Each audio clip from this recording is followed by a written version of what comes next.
அது இது வந்து தனுஷ் நடிக்க வேண்டியது. அவர்கிட்ட தான் வந்து 2007 2008 அவர் ரொம்ப தீவிரமா ட்ரை பண்ணிட்டு இருந்தாங்க. பொல்லாதவனுக்கு முன்னாடி பண்ண வேண்டியது. உன்னோட ரசிகன் யாரு, அவனை குறி வச்சு அவனுக்கு படம் எடு. நீ யூத்துக்கு படம் எடுக்கிறியா, அவனுக்கு மட்டும் எடு. அரசியல் படம் எடுக்கிறியா, அரசியல்வாதிகள் எடு. இது வந்து ஒன்லி ஃபேமிலி ஆடியன்ஸ். இந்த மாதிரி பிரிச்சுக்கோ, அது வந்து உனக்கு தெளிவா இருக்கும் அப்படின்னு. என்னோட டார்கெட் ஆடியன்ஸ் வந்து மொத்தம் பெட்ரோல் டீசல் பயன்படுத்துகிற எல்லாரும் நினச்சிட்டு தான் அந்த படத்தை எடுத்தோம். ஸோ ஒரு கன்க்ளூஷன் தேவைப்பட்டுச்சு. அந்த படத்துக்கு ஒரு கன்க்ளூஷன் வேணுன்றதால தான் நம்ம வந்து ஃபிஷர்மேன் கம்யூனிட்டிக்குள்ளே போனோம். ஏன்னா அவங்க தான் லாட் ரொம்ப சஃபர் பண்ணுறது அவங்க தான். மொத்தமே 40லேருந்து 42 நிமிஷம் தான் அந்த பாட்டே ரெடி ஆயிடுச்சு. நீங்கள் கேட்குற பாட்டு 42 நிமிஷத்தில் கம்போஸ் பண்ணி ஐடியா சொல்லி எல்லாம் பண்ணி பாடி எடுத்தாச்சு. அப்புறம் மணிவண்ணன் சார்கிட்ட நான் வந்து கோ டைரக்டராக ஒர்க் பண்ணேன். அவரோட லாஸ்ட் படம் நான் நாகராஜோட எம்எல்ஏ பார்ட் 2ல் வந்து ஒர்க் பண்ணேன். அவங்க தான் எனக்கு மென்டர்ஸ். அவங்க வந்து நிறைய சொல்லி கொடுத்துருக்காங்க ரைட்டிங்கை பற்றி.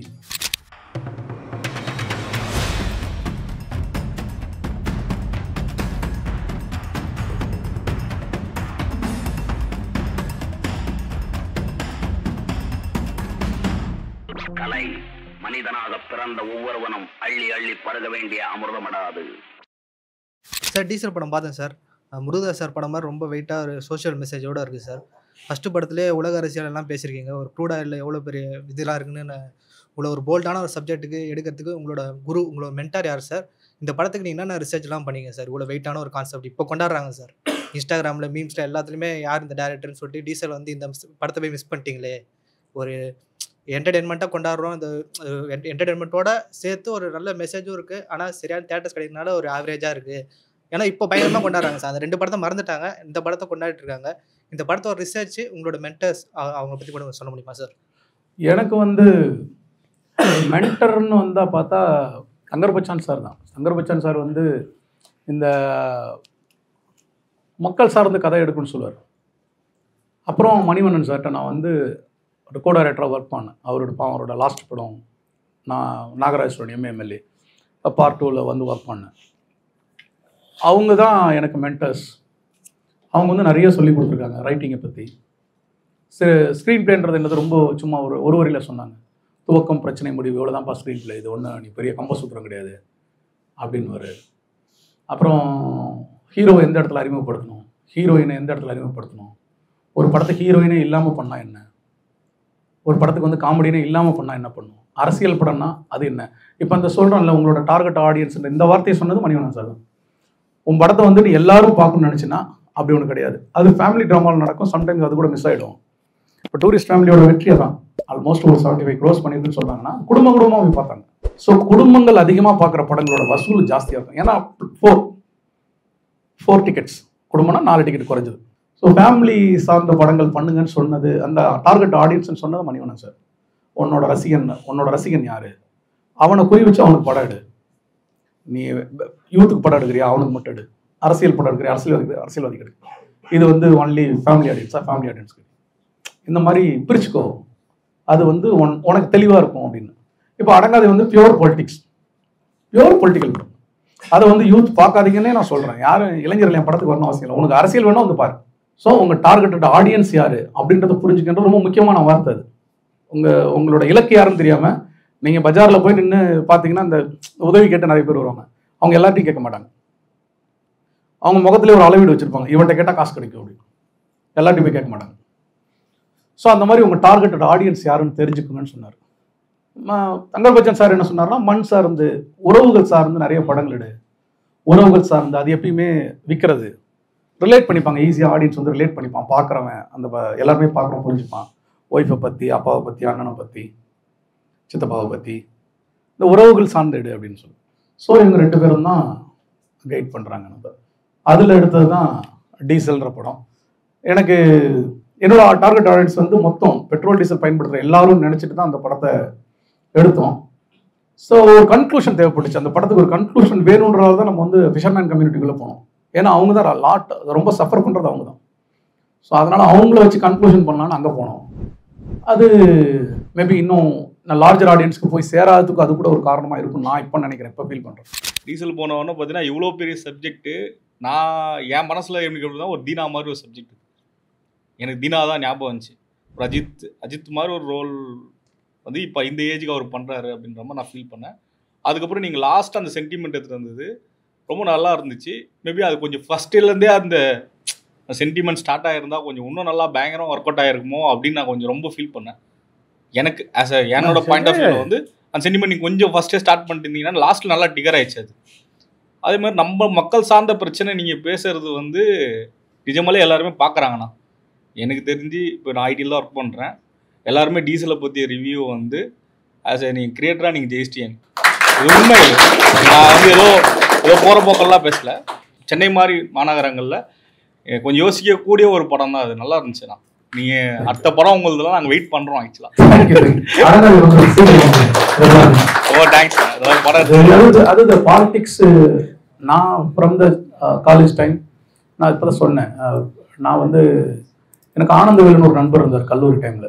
அவர் வந்து இப்போ BDO block development officer Tenkasi education department இருக்கார். அவரு தான் வந்து காலேஜ் டைமில் வந்து நம்ம அது ஆர்ட்ஸ் காலேஜ், நான் படித்தது ஆர்ட்ஸ் காலேஜ், 1ஆம் நம்பர் ஆராத்து நம்ம. ஸோ அப்போ வந்து எனக்கு வந்து இந்த இன்னொரு உலகம் இருக்குது அப்படின்னு கூப்பிட்டு போய் காமிச்சது அவர் தான். புலவர் கலிபெருமாள் இந்த மாதிரி விஷயங்கள், தமிழரசன் இந்த மாதிரி வந்து பல பேர் எனக்கு அறிமுகப்படுத்தி வச்சது அவர் தான். அவரோட இது மூலயமா, எழுத்துக்கள் மூலயமா, படிப்பு மூலயமா நான் நிறைய இடத்துல போய் பார்த்தேன். நிறைய கம்யூனிஸ்ட் தோழர்களை சந்தித்தேன். இப்படி ஒரு உலகம் இருக்குது. அப்போ தான் அந்த நந்தன் புக்லாம் வந்துச்சு. அதெல்லாம் அவர் எனக்கு அறிமுகப்படுத்துறது அவர் தான். மேபி அவரை சந்திக்காமல் போயிருந்தா நானும் இந்த மாதிரி ஏதாவது ஜாலியான படம் எடுத்து இன்னும் ஒரு 10-15 கோடி ரூபா சம்பாதிச்சலாம்னு நினைக்கிறேன். அது அவருக்கு நன்றியும் சொல்லணும், திட்டமும் செய்யணும்.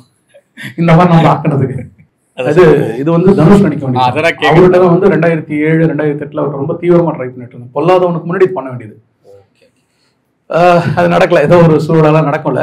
சரி ஓகே நம்ம வேற ஒன்று பண்ணலான்னு சொல்லிட்டு தான் நான் ஐம் கீப் பண்ணிங்க. நான் ரிலீஸ் ஆன மறுநாள்லேருந்து கதை சொல்ல ஆரம்பிச்சிட்டேன். அது ரிசல்ட், ஏன்னா அது ரிசல்ட்டுக்காக நம்ம வெயிட் பண்ண முடியும். ஏன்னா சினிமான்றது வந்து நம்மளோட ரொம்ப ஃபாஸ்ட்டாக ஓடிட்டு இருக்கு. நீங்கள் கம்பீட் பண்ணணும்னா நீங்கள் அவங்க அந்த எல்லா ஜென்ரேஷன் ஆளுங்களோடையும் கம்பீட் பண்ண, நம்ம கூட வந்தவங்க இருப்பாங்க, நமக்கு பின்னாடி வந்தவங்க இருப்பாங்க, நமக்கு முன்னாடி போனவங்க இருக்காங்க, எல்லாமே இருப்பாங்க. இப்போ இந்த எடுத்து படத்தை முடிச்சதுல எனக்கு என்கிட்ட நான் நிறைய கற்றுக்கிட்டு இருக்கேன். நிறைய எனக்கு ஒப்புதல் இருக்குது, நிறைய மறுதளிக்கிறேன். சிலதை ஒத்துக்கல, சிலது முதல் படம் வேறு வழி இல்லை, கை கொடுக்குறேன் அவங்களுக்கு, ஓகே அப்படி காம்ப்ரமைஸ் பண்ணிக்கிறேன், எல்லாம் பண்ணிட்டேன். நாம் ஒரு படம் எடுக்கும்போது 2 பிரச்சனை இருந்துச்சு அந்த படத்தை எங்களுக்கு எடுக்கும்போது. ஒன்று வந்து அந்த பாட்டு வந்து ரிலீஸ் பண்ணுறதுக்காக இப்போ பண்ணலை. நான் ஆக்சுவலாக ஓப்பனிங் சாங் வாங்க போனேன். அந்த பாட்டு ரோகேஷுக்கு எழுத வரல. சரிடா எனக்கு வந்து கானா சாங் உனக்கு எழுதி கொடுக்குறியா அப்படின்னு. இருக்குண்ணே அப்படின்னு சொன்னால் சுச்சுவேஷன் சொன்னேன். உடனே எழுதுனா எனக்கு அந்த லிரிக் பிடிச்சது. உடனே திபுவும் வந்து பேபி போட்டுடலாம் அப்படின்னு சொல்லி உடனே டியூன் போட்டான். அவன் எனக்கு கம்போஸ் பண்ண ஒரு படம் என் கண்ணுமுடி கம்போஸ் பண்ணான். வேற பாட்டெலாம் கம்போஸ் பண்ண போவாங்க அப்படின்னு சொல்லிட்டு டியூன் போட்டு தான் வரும். கண்ணுமுடி கம்போஸ் பண்ணான். அப்போ குணாவுக்கு வச்சு அவன் வடபெண்ணு தான் சுற்றிட்டு இருந்தான். மொத்தமே 40லேருந்து 42 நிமிஷம் தான் அந்த பாட்டே ரெடி ஆயிடுச்சு. நீங்கள் கேட்குற பாட்டு 42 நிமிஷத்தில் கம்போஸ் பண்ணி ஐடியா சொல்லி எல்லாம் பண்ணி பாடி எடுத்தாச்சு. ஆஃபீஸில் வந்து வெயிட் பண்ணுறாங்க ஓப்பனிங் சாங் வரும். பட் எங்களுக்கு இந்த போட்டு அதெல்லாம் நிறைய சீஜ் இருக்கும் பார்த்தீங்கன்னா, அதை நாங்கள் நினச்ச மாதிரி முடிக்க முடியல. அப்புறம் பட்ஜெட் இஷ்யூ இருந்துச்சு எங்களுக்கு. நாங்கள் நினச்சதுக்கு மேலே கொஞ்சம் போச்சு. ஸோ அதை ஆர்கனைஸ் பண்ணி அதை பண்ணும்போது அது ஒன்று வந்துச்சு. அப்புறம் மார்க்கெட்டிங். நாங்கள் ஜனவரி 31 ட்ரை பண்ணிட்டு இருக்கோம் இந்த படத்தை ரிலீஸ் பண்ணுறதுக்கு. ஜனவரி 31 பார்த்துங்க எவ்வளோ நாள் போராடி இருப்போம். பிப்ரவரி, மார்ச், ஏப்ரல், மே, ஜூன், ஜூலை, ஆகஸ்ட், கடைசியாக இப்போ தான் ரிலீஸ் பண்ண முடிஞ்சது. ஸோ அதனாலே ஒரு வருஷம் டிலே. எல்லாம் உங்களுக்கு இன்னும் கூட கொஞ்சம் அது போன வருஷம் நாங்கள் நினச்ச மாதிரி போன வருஷம் மே மாதமே ரிலீஸ் ஆயிருந்தா இட் வில் பி இன்னும் ஆடியன்ஸ்க்கு ரீச் கூட அதிகமாக கூட இருந்திருக்கலாம். ஒரு ரைட்டருக்கு ரெஸ்பான்சிபிலிட்டி இருக்கணுமா இருக்கக்கூடாதா சார்? நான் தான் சொன்ன டிபெண்ட்ஸ்னு சொல்லிட்டேன் ஃபர்ஸ்ட்லேயே. ஓகே. எனக்கு வந்து எந்த காலத்துலேயும் வந்து ஒரு பெண்ணையோ ஆணையோ, நான் வெறும் பெண்ணை மட்டும் சொல்ல மாட்டேன், ஆணையோ பெண்ணையோ அப்படி காட்டுறதுல எனக்கு விருப்பம் இல்லை. ஓகே. அப்படி சொல்லி தான் ஒரு பொருளை விற்கணும் எனக்கு அவசியம் இல்லை. என் பொருளை வந்து நான் வந்து டீசல் மாதிரி சொல்லியிருப்பேன். இப்போ அவர் சொல்ல நான் அவரை கூப்பிடல, என் படத்தை பாருங்க நான் அவர்கிட்ட சொல்லலை. ஒரு தம்பி சொன்னார் டிக்கெட் கிடைக்கல, நான் அதனால போய் பார்த்தேன் எனக்கு பிடிச்சது அப்படின்னு சொன்னார். ஸோ இந்த மாதிரி அடுத்த படத்துக்கு எனக்கு ஒரு பிராண்ட் உருவாக்கலாம், நான் அந்த இடத்துக்குள்ள போயிடுவேன். இப்போ இந்த படங்கள் ரெஸ்பான்சிபிலிட்டின்றது தனி மனிதன் தான். இப்போ ரோட்ல குப்பை கிடக்கு, அதை நான் எடுத்து போட்டேன்னா நான் சமூகத்துக்கு கடமையாற்றுன்னு அர்த்தம். நான் காரை நிறுத்திட்டு எனக்கு போகும்போது கவனிச்சு போறதால எனக்கு ரோட்ல ஆணி கிடந்தாலே கவனிப்பேன். காரை ஓரமா நிறுத்திட்டு ஆணியை தூக்கி போட்ட சம்பவம்லாம் இருக்குது. என்னால் முடிஞ்ச அளவுக்கு சமூகத்துக்கு பொறுப்பா இருக்குன்னு நான் நினைப்பேன். ஸோ அது என்னோட கேரக்டர். அது எல்லாரும் பண்ணுங்கன்னு சொல்லும்போது சில பேருக்கு அது பிடிக்கும், சில பேருக்கு நேரம் இருக்காது, சில பேருக்கு விருப்பம் இருக்காது, சில பேர் அது தேவையில்லைன்னு நினைப்பான். அவங்கள போய் நம்ம அடிச்சுலாம் சொல்ல முடியாது. அதுதான் படைப்பாளியோட சுதந்திரம். நாளைக்கு நீங்க ஒரு படம் எடுக்கலாம், பொட்டம்மன் ஒரு படம் எடுக்கலாம், அம்மனும் ஒரு படம் எடுக்கிறீங்க, சாமி படம் எடுக்கிறீங்க, செம்மையா இருந்தால் அது உங்க விருப்பம். ஆனா ரெஸ்பான்சிபிலிட்டியோட இருக்கணுமா இருக்கான்றதையும் நீங்க தான் முடிவு பண்ணணும். நான் சொல்ல முடியாதுன்றேன். ஓகே. ஆனா இருந்தால் நல்லது. ஓகே. ஒரு சமூக பொறுப்போட இருந்தீங்கன்னா நாளைய தலைமுறைக்கு நல்லது. சார், இந்த இசைங்கிறது இப்போ ரொம்ப சேஞ்ச் இப்ப ஜெனரேஷன் ரொம்ப சேஞ்ச் ஆகிட்டே இருக்காங்க. பழைய இசை இப்ப கொண்டு வந்தா இப்பத்த இது அந்த மாடுலேஷன் இப்போ அதே பாட்டை கொண்டு வந்து இப்போ இருக்கிற ஜெனரேஷனுக்கு யூஸ் பண்ணிக்கிறாங்க. ஏன் சார் அதுக்கு நம்ம இஷ்டத்துக்கு நம்மளுக்கு அதே மாதிரி இசையை கொண்டு வரலாமா? எங்க அம்மா படம் பார்த்து என்ன தெரியுங்களா சொன்னாங்க? சொல்லுங்க சார். தம்பி பழைய பாட்டு ஏதோ ஒன்று போட்டுருக்கலாம்ல தம்பி. சத்தியமா எங்க அம்மா மேல சத்தியமா சொன்னாங்க அந்த வார்த்தையை. சார் எனக்கு அதுதான் படம் எப்படி இருக்குமான்னு கேட்டேன். படம் முடிச்சுட்டு வெளில வந்து எங்க அம்மாட்ட தான் ஃபர்ஸ்ட் கேட்டேன். தேட்டர்ல வந்தாங்க, நான் காலில் விழுந்த படம் எப்படி இருந்தேன். இருக்குப்பா பழைய பாட்டு ஏதோ ஒன்று போட்டுருக்கலாம்ப்பா, அந்த இளையராஜா பாட்டுலாம் ஏதோ ஒன்று போட்டுருக்கலாம்லப்பான்னாங்க. அவங்க மைண்ட்ல ஏறிடுச்சு, சப்கான்சியஸ்ல அவங்களுக்கு ஏறிடுச்சு. இன்னைக்கு படம் பார்த்தா ஒரு இளையராஜா பாட்டு இருக்கணும் அதுல அப்படின்றது அவங்க மைண்ட்ல ஏறிடுச்சு. சார் நான் அது தப்புன்னு சொல்ல அது இல்ல, நான் சொல்ல வரேன் அதுக்குதான் நீங்க கேட்டது. இப்போ அப்படி இருக்க சூழல்ல நீங்க அந்த பாட்டை கிரியேட் பண்றது எதுக்குன்னா அது ஒரு வணிகம்ன்ற, அது ஒரு வணிகம். 2008லயே ஃபர்ஸ்ட் ஒரு 4 days ஷூட் முடிச்சோன்னு சொன்னீங்க. அப்போ இத்தனை வருஷமா இதுக்குள்ள இந்த இண்டஸ்ட்ரிக்குள்ள என்கேஜா இருந்தாதான் இது சாத்தியம்னு எனக்கு தோணுது. அப்படி என்கேஜா வச்சுக்க நீங்க என்ன பண்ணீங்க?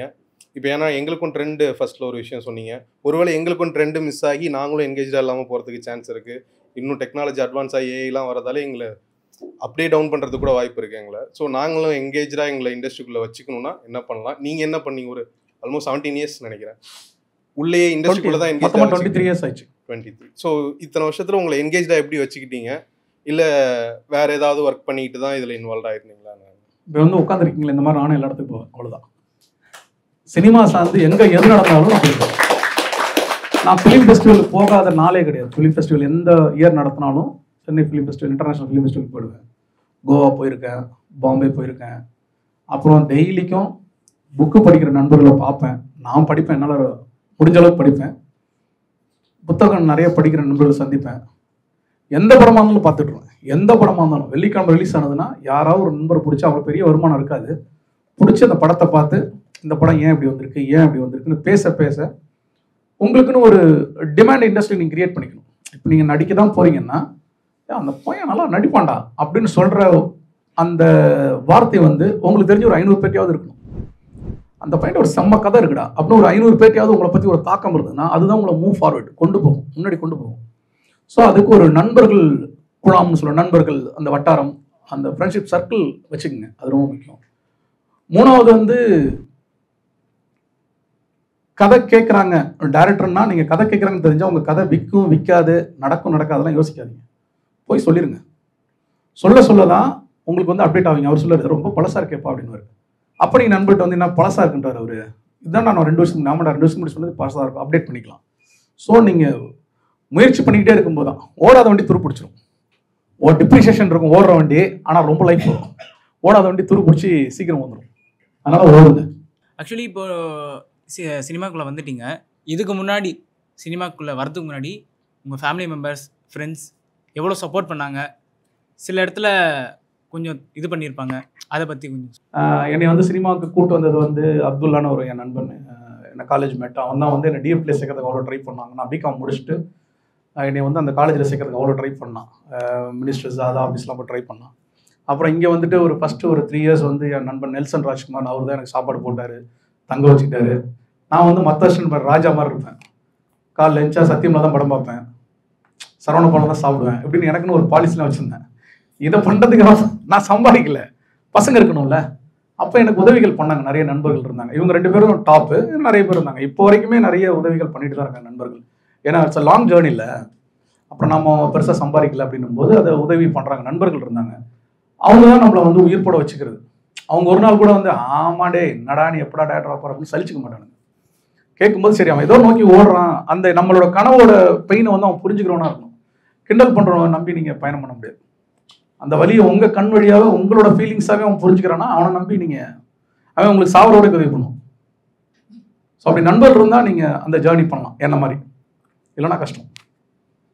நான் எந்த வேலையும் பார்க்கல, வேற எந்த வேலையும் பார்க்கல, ஒன்லி சினிமா தான். உங்களுக்கு பின்னாடி ஒரு பேக்கிங் இருக்கணும். கரெக்ட். அது சின்ன அளவுலையோ பெரிய அளவுலையோ ஒரு பேக்கிங் இருந்தால் மட்டும்தான் நீங்கள் ஒரு வணிக ரீதியான வெற்றியை ஈட்டுற அளவுக்கு அவங்கள தாங்கி பிடிக்க முடியும். இப்போ இன்னைக்கு டூரிஸ்ட் ஃபேமிலி அந்த டைரக்டர் வந்து அடுத்த ஹீரோவை நடிக்கிறாரு. அந்த கம்பெனி ஒரு 4 படம் எடுத்துட்டாங்க. They know how to market, they know how to sell OTT. அவங்களுக்கு அது தெரியும் போது அவங்க இவரை ஹீரோவை ஈஸியாக வித்துருவாங்க. அது பட்ஜெட்டில் முன்ன பின்ன இருந்தாலுமே அவரை பொசிஷன் பண்ணிடுவாங்க. ஸோ அந்த பொசிஷன் பண்ண முடிஞ்சு வணிகம் பண்ணுறதுக்கு உங்களுக்கு பேக்கிங் கால் வேணும். அது இருந்தால் நீங்கள் என்ன ரிஸ்க் வேணால் எடுக்கலாம், என்ன வேணால் பண்ணலாம். அது இல்லைன்னா நம்ம அந்த வேலையை வந்து பண்ணுறது வந்து சரியான வேலையாக இருக்காது, முடியாது, சரியாக போய் முடியாது. மறக்காம சப்ஸ்கிரைப் பண்ணிடுங்க.